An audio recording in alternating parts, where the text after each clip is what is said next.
அன்பு நண்பர்களுக்கு வணக்கம்.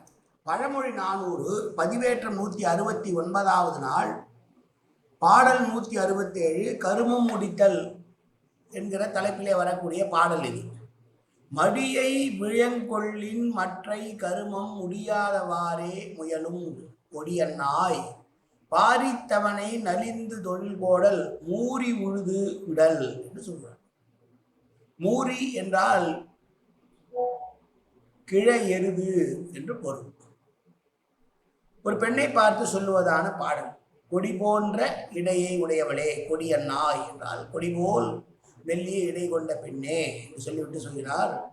சோம்பேறித்தனமாக இருக்கக்கூடியவரிடம் ஒரு காரியத்தை கொடுத்து விட்டு அவன் செய்யவில்லையே என்று கடிந்து கொண்டு பின்னர் அவனையே வைத்து அந்த காரியத்தை முடிக்க வேண்டும் என்பதற்காக அவனை துன்புறுத்தி அவனை வேகமாக செய்ய வைத்து அந்த காரியத்தை முடிப்பது என்பது வயதான எருதினை கொண்டு நிலத்தை உழுது அதிலே பயன் கிடைக்கும் என்று எண்ணுமா போலே என்று சொல்லுகிற பாடல்.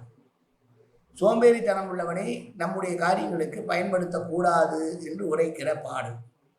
என்னதான் அவன் வேலை செய்பவனாக சோம்பேறித்தனம் உள்ளவன் என்னதான் வேலைக்காரனாக இருந்தாலும் கூட அவனை நாம் எத்தி வேலை வாங்குகிற போது அந்த வேலை முழுமை பெறாது. என்னதான் கிழை எருதாக இருந்தாலும் உழு என்று நினைத்து கிழை எருதனை கொண்டு உழுதால் நல்ல பலன் கிடைக்குமா? கிடைக்காதல்லவா? அதுபோல தனம் உள்ளவனிடம் வேலையை கொடுத்து விட்டு அவஸ்தைப்படாதே என்று சொல்லுகிற பாடல் இந்த பாடல். மீண்டும் ஒரு முறை பாடலை பார்க்கலாம்.